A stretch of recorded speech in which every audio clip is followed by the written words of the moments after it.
Greetings, everybody. My name is Mark Hanitka. Welcome to our April TED Talks discussion club. As I said, my name is Mark Hanitka, and I'm in the Academic Engagement Center. And this is a co-production of Clifford Blizzard and myself, kind of a combination of ideas. And our first one last month went really well. We had some great discussions. And we look forward to some great discussions on the topic this month, which is AI, artificial intelligence, and machine learning. And I'm going to post the link here. And I'm also going to share my screen so those watching can see the link as well, hopefully.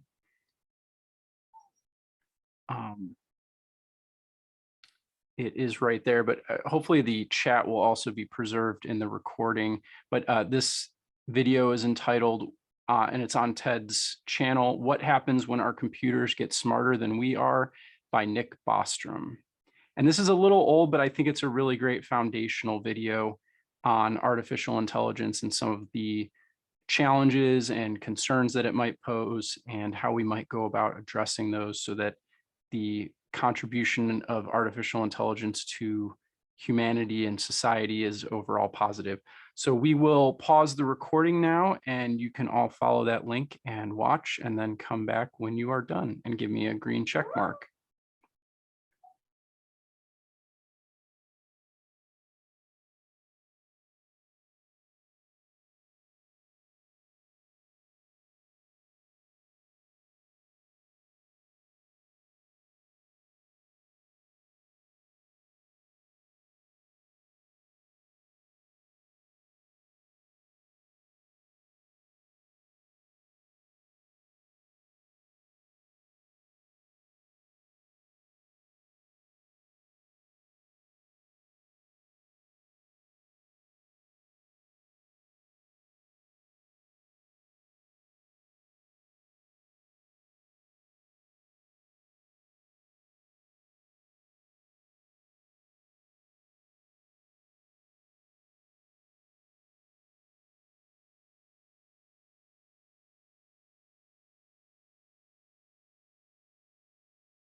All right, we are back from watching the first video with Nick Bostrom, What Happens When Our Computers Get Smarter Than We Are. And just wondering what everybody thought of that one. And yeah, it's some interesting thoughts. It's something that, as he said, it seems a little science fiction-y, but the rate at which computing power is increasing, the rate at which basically machine learning is advancing, especially in the last 5 to 10 years, is increasing. Like it's getting more advanced more quickly, and AI is already doing things that we didn't really predict that it would be able to do yet at this point. And so, yeah, the idea is that an artificial intelligence is, and I like that terminology, a genie, you know, and once you let the genie out of the bottle, it might not be possible to put it back in. And we better hope that the genie is a benevolent genie that serves our wishes and doesn't, you know, cause us harm. So I just wonder what everybody thinks of that, how it might apply to, you know, your field, your profession, or your life. Feel free to unmute and talk. Or Yeah, Mark, I just see this thing as being very futuristic, but I agree with you. You know, there's increments and change that are happening in society and all different aspects. You know, Elon Musk and the different things that are going on. I don't know how rapid that'll all be, but I know I presented on this various topic, you know, in terms of computing and different things, you know, for business. And there are so many more capabilities today. It's kind of hard for me to imagine this thing getting out of control and having like the Terminator and everybody running around, you know, but I think it's a very interesting topic, and some might have much more insight into this particular field than I do. But it is amazing what, you know, when we sit here today with computers and talking across, you know, what will that look like, you know, years from now. And then the only other thing that I wanted to just submit to the group was the Baseball Hall of Fame exhibit came over here in the Quad Cities a few years back with trailers, and they set up this whole virtual reality thing where you'd put on these glasses. And I mean, I was just amazed that, you know, everywhere you turn, it was like you were on the field, and you could look at the dugout, you could look over here, you could look. I mean, how they pull it all off, I don't know, but some of this is amazing, and it does pique our interest and stimulates our thought. But holy mackerel, there's a ton of stuff out there, just a bunch. So I hope that helps a little bit, get some things started, what everybody's initial reaction is. Mine's kind of general, but you know, somebody might have an idea. thanks, Bill. My reaction is not as I'm going to go off.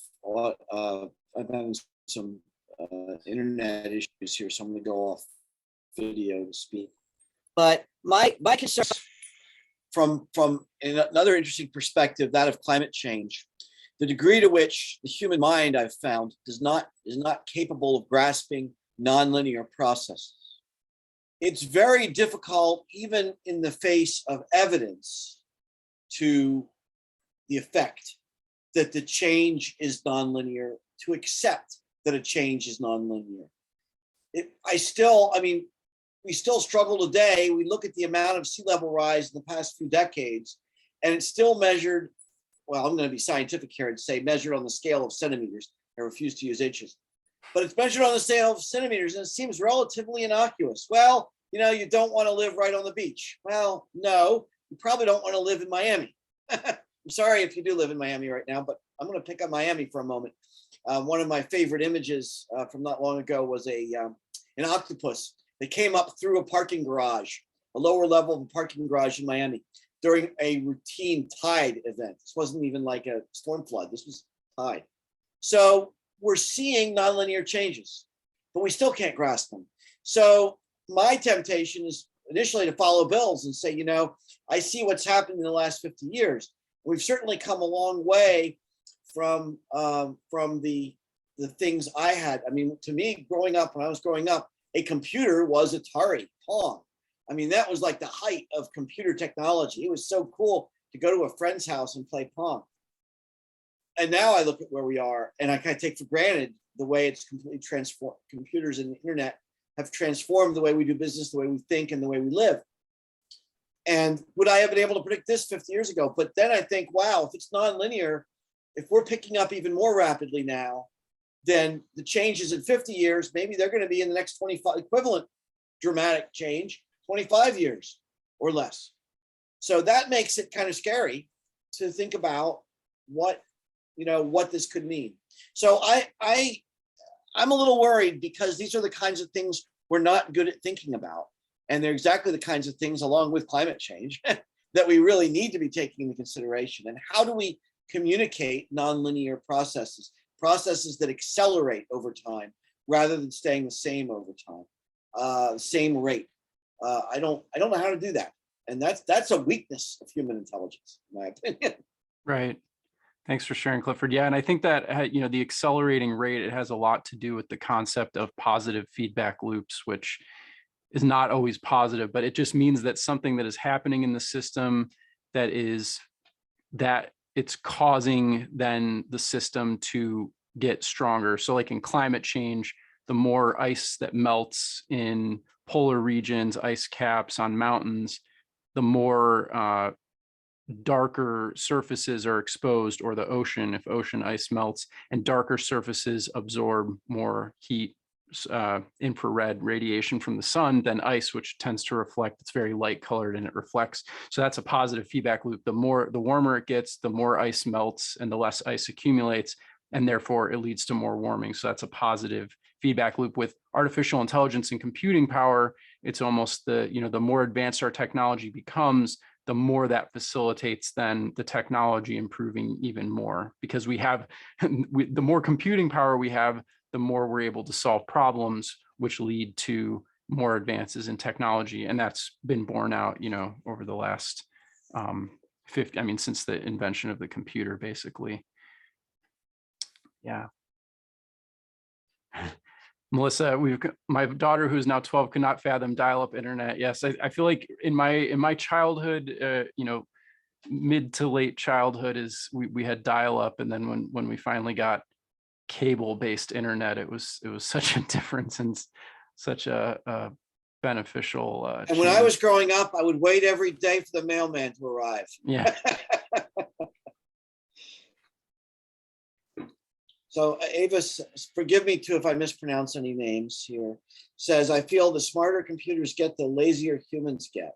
And that is wow, there's a powerful thing too. Yeah, it's now so easy to do things that before were a lot more work. And does that mean we become more, and he talked about that in the video, more and more dependent upon AI? And does that make it harder and harder to just pull the plug when we need to do that? Right. Great point. And then the second part, what happens when we give critical thought to AI, or AI is capable of critical thought and making decisions? And that is, oh, Kaylee, I think you're muted if you're trying to talk. Okay. I'm waiting for you. Sure. But so one thing, and there was another video that I could share that I did not choose to include, but the person actually made the case for how artificial intelligence, robots, automation, that sort of stuff could lead to actually a brighter future for humanity, where the artificial intelligence and machines and automation take care of tasks that don't really exercise human creativity or self-actualization. And if that can, if all of our basic needs and things can be met by AI, automation, robots, that sort of thing, then it would free up humans to be able to pursue art, or whatever, this future where humans could basically pursue whatever they want, because all of our basic needs are being taken care of. But Mark, then you have, and I'll say one more thing and stop. I just can't help but allude to Westworld. Yeah. Anyone that's seen the series Westworld's about that, exactly that. Creating this AI fantasy land, and then what happens when someone invariably corrupts it or intervenes to change it. That's the scary thing to me. Mm-hmm. That's kind of what I was going to say. So there's always going to be somebody that's going to use it negatively or for their own advancement. Like military systems, there's military systems that are automated now. I'm going to put a link in the to an NPR where a lethal autonomous system was deployed that the UN reported. I'm not sure where it was, in Libya. So there's all kinds of great things that AI can do. I have a friend that works for, it's called GridSpace. And so they're developing a program called Grace that works with a healthcare system that can automatically translate non-emergent phone calls so that any call can receive the help that they need.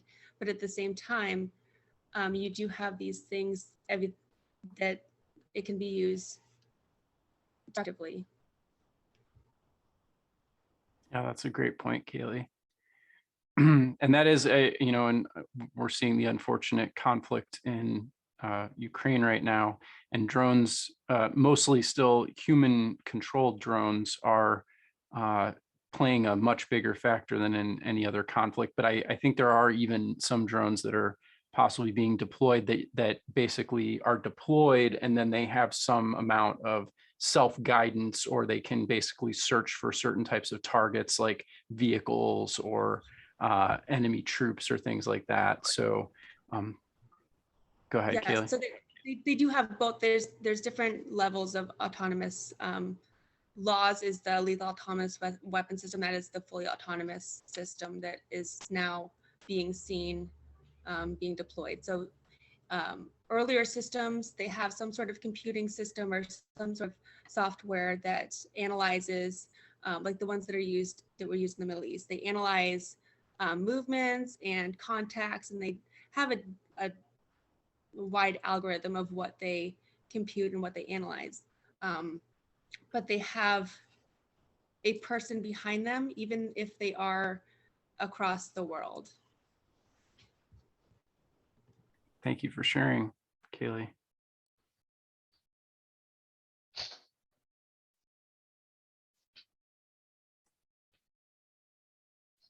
All right, well, does anybody else have any other thoughts or questions on the first video? If not, since we had some people join us late and they weren't able to watch the first video, I will post the next video.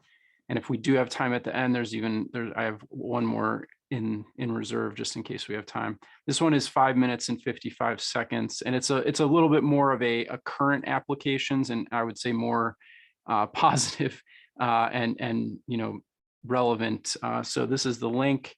If you want to mute and watch it on your device, and then give me the green check mark when you come back, and we'll see you shortly.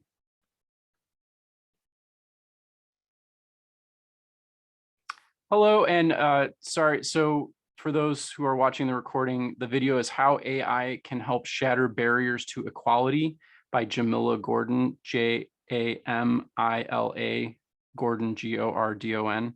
And that's also on TED's main site.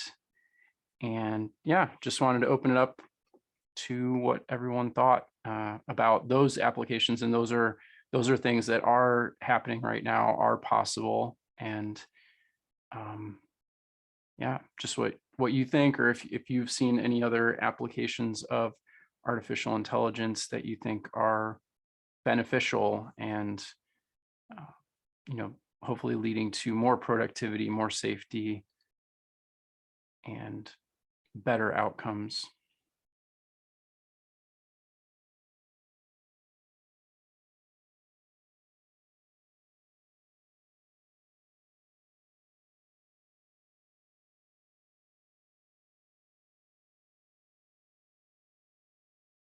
Anyone?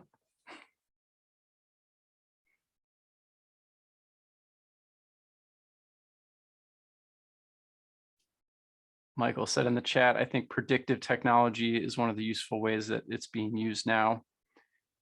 Yeah, and there's some really interesting, apparently Amazon uses predictive technology quite a bit with their customers in terms of looking at your purchase history and maybe even some of your, your characteristics as a customer, and they can even predict what you might be purchasing and make sure that at least one one of those units is at a warehouse that's near you. I've heard that that's something that Amazon does, is basically like predictive demand forecasting, so that they can make sure that their products are close to the consumers that they think have a high chance of purchasing them.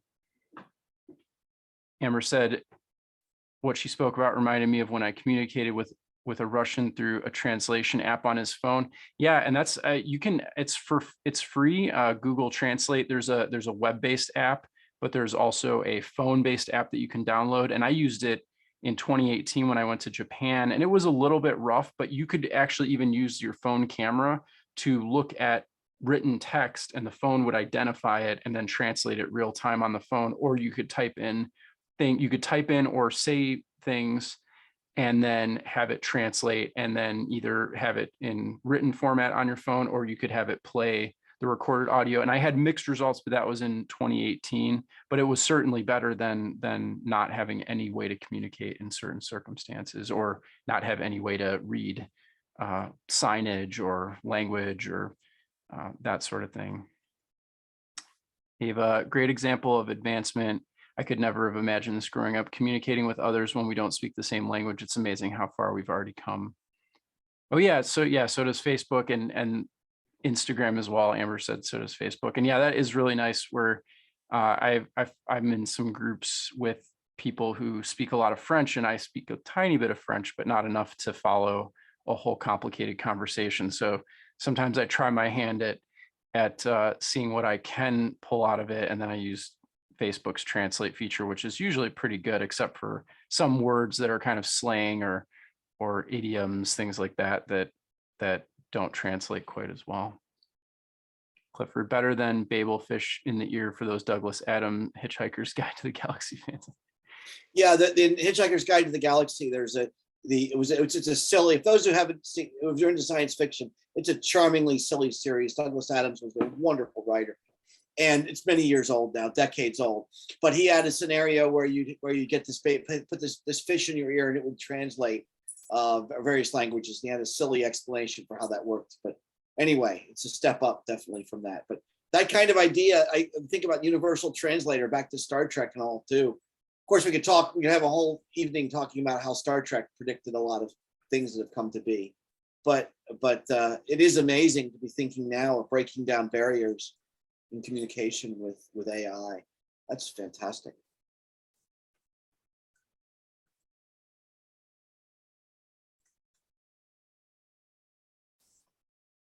Yeah, thanks for sharing, Clifford.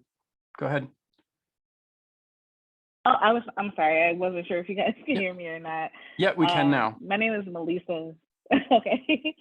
My name is Melissa Lassiter. I work in the insurance industry, and we are constantly getting different companies throwing AI at us. And one of the things that I thought was really cool was there was a company that did a presentation for us that basically for call center employees, they would, like, the AI would pick up on things that the customer was saying, or tone of voice and different things like that. And it would signal like a supervisor or manager, whoever it was, and let them know, hey, this person might need some help with this call.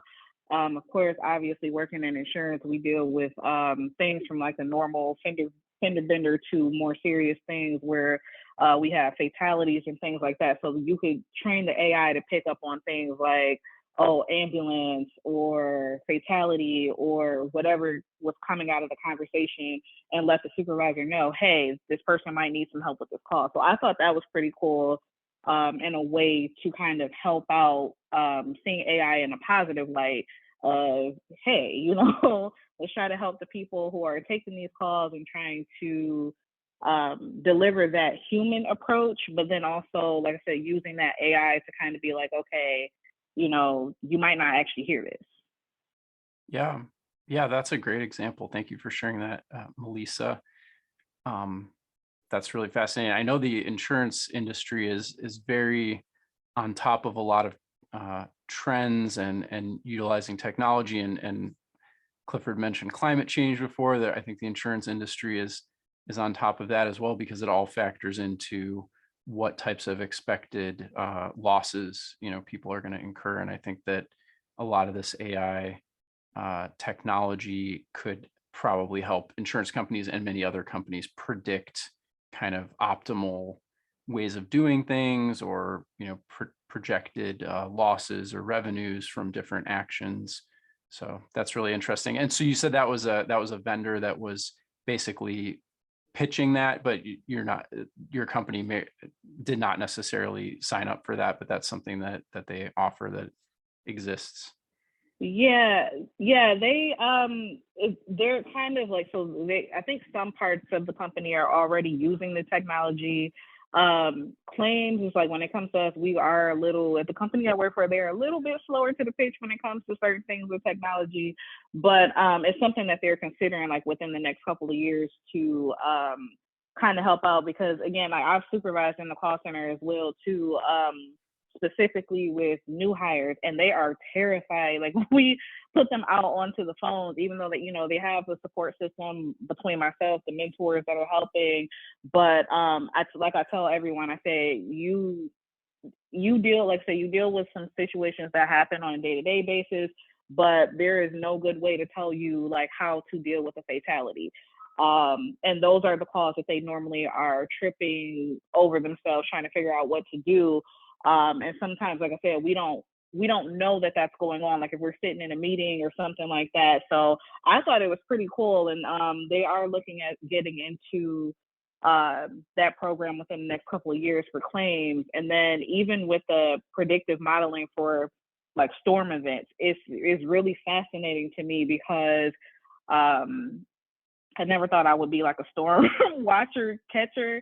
And it kind of just like, it prepares us a lot to let us know like, okay, how do we need to staff? How do we need to do, like, how much money do we need to potentially put aside for all of these types of losses? So it's very fascinating stuff, for sure. Awesome. Thank you for sharing. Nate, I saw you unmuted. Did you want to say something? Yeah, just to kind of go along with what Melissa had indicated. I mean, I've worked in kind of like call center environment for quite some time, and there are a lot of technologies, and I don't really look at those as so kind of like replacement for humans on the phone, but they can be a big supporter to assist folks in doing their job and doing it accurately. Computers can listen to like what was said, like keywords. They can even toss up suggestions, kind of similar to, if you've ever talked about something in your home environment. Let's say you indicated that you might be interested in buying a used car, and the next thing you know, you go to Facebook and it's showing you advertisements for used cars. That same kind of technology can be used on the phone as well, where they could throw up suggestions for the agents to kind of steer their conversations. And then also kind of my prior comment was really more around the communication of the last video is what kind of stood out to me. The world is kind of turning, a lot of companies are turning into more of a globalized economy, where people that you interact with or companies that you're kind of, you do business with can be in any number of areas. And communication barriers are very real. So a lot of times that it requires having bilingual associates or folks that can speak both languages. And if AI could kind of bridge that gap and allow folks in different environments, different countries to communicate more freely, I don't really view that as so much of a replacement of workforce, but more of a tool to be used, kind of like a universal translator. So that way that the communication can take place without those barriers. Yeah, those are great examples, Nate. Thanks for sharing.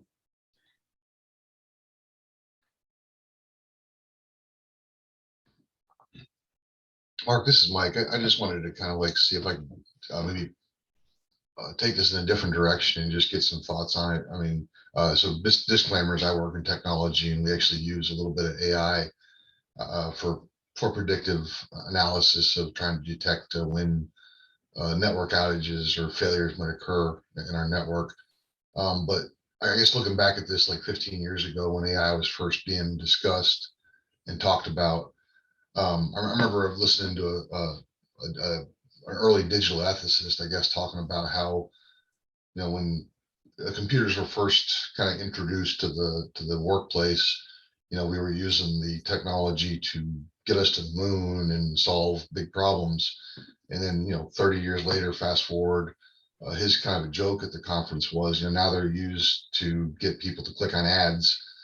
And I'm kind of like, I guess, going back to the first gentleman's video we watched, that he warned about trying to humanize how we perceived artificial intelligence.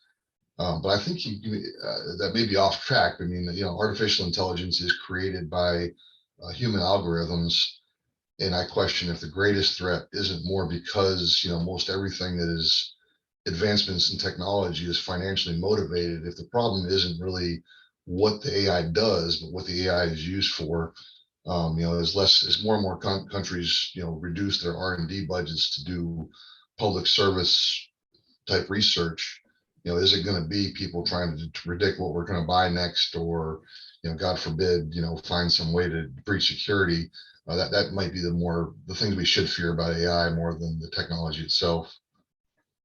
Yeah, those are excellent points. And I think that those are definitely more near-term concerns because what we have right now in terms of AI they're all like narrow AI. Like some AI are very good at, much better than humans at doing certain tasks, but there's no artificial intelligence yet right now that is as good as humans at doing any type of task, like give them any type of problem or situation, that there aren't artificial intelligence that we know of that can deal with that right now. But once we do get to that point, it's likely that then we're going to see in the first video that it could evolve very rapidly and outpace human intelligence on a broad scale.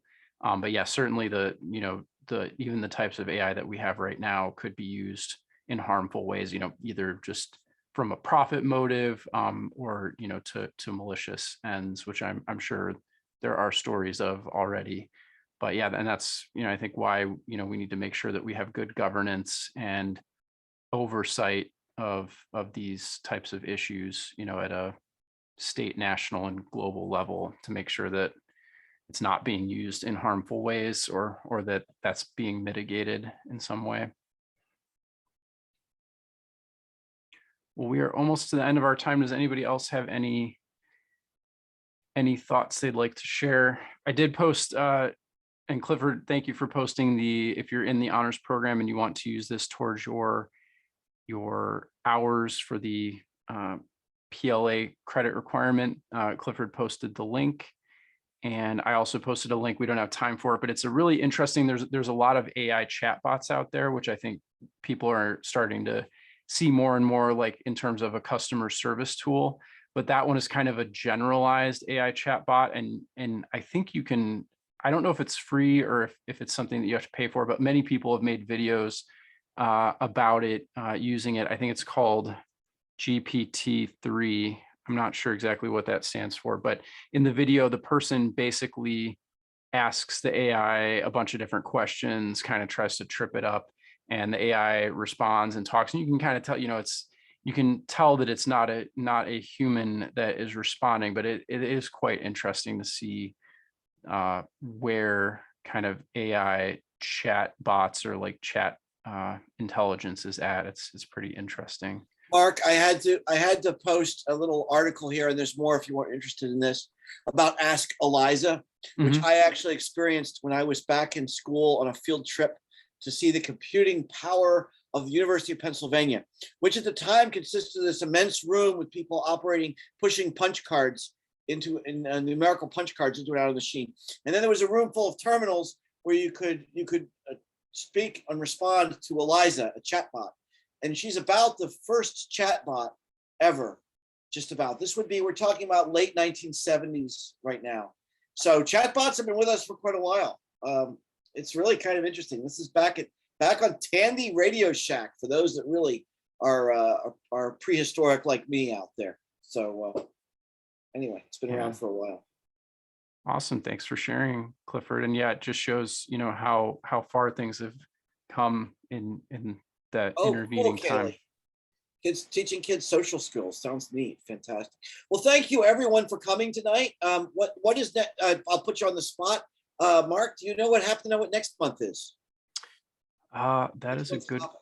that is a good question. I feel like I had it downloaded here. I don't have it in front of me. Yep, so- I will have it I in know it's 1 me. second.